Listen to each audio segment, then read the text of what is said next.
Durant son enfance, Youssouf a vu en rêve 11 astres. Il a vu le soleil et la lune se prosterner pour lui. Ceux qui interprètent les rêves ont dit que les astres représentaient ses frères, que le soleil représentait sa mère et la lune son père. Le prophète Ya'qub, le père de Youssouf, a su que son fils Youssouf aurait un haut degré dans cette vie et dans l'au-delà. Mais la jalousie des 10 demi-frères de Youssouf, ces enfants du prophète Ya'qub, a augmenté quand ils ont su l'histoire du rêve, et ils ont comploté entre eux pour séparer Youssouf de leur père.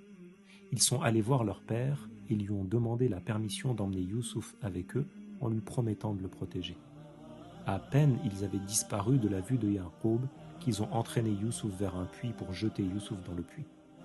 Ils lui ont retiré sa tunique et quand ils lui ont enlevé sa tunique, sans que sa zone de pudeur ne soit dévoilée parce qu'il avait sur lui quelque chose d'autre. Alors Youssouf il s'est exclamé, il a dit « Pourquoi est-ce que vous m'enlevez ma tunique? Rendez-la moi pour que je me couvre. Et si je meurs, elle me servira de linceul. » Ses frères ils lui ont répondu « T'as qu'à demander à la lune, au soleil et aux astres de te tenir compagnie. » Ils l'ont pris, ils l'ont fait descendre jusqu'au milieu du puits et ils ont lâché pour le tuer. Mais comme il y avait de l'eau dans le puits, sa chute elle a été amortie. Youssouf il est monté sur une pierre qui se trouvait au fond du puits et il s'est mis à pleurer. Ses frères qui étaient à la surface, ils l'ont appelé. Youssouf il a pensé, il entendait la voix de ses frères, il s'est dit finalement ils vont me faire sortir de là. Alors il leur a répondu. Mais quand eux, ils ont vu qu'il était toujours vivant, ils ont voulu lui jeter des pierres pour le tuer. Mais leur frère, Yahuda, il les en a empêchés.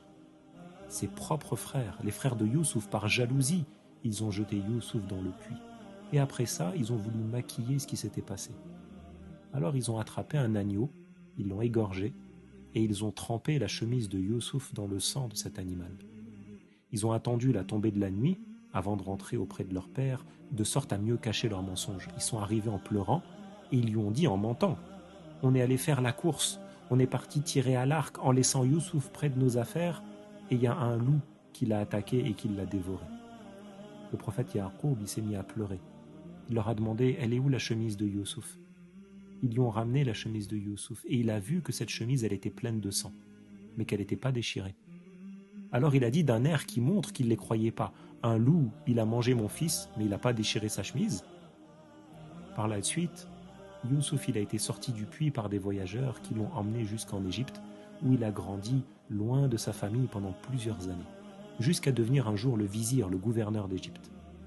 Lorsque la famine a touché la région, ses frères se sont rendus à la capitale d'Égypte pour chercher de quoi se nourrir. Ils se sont rendus auprès du gouverneur, auprès de Youssouf, qui les a reconnus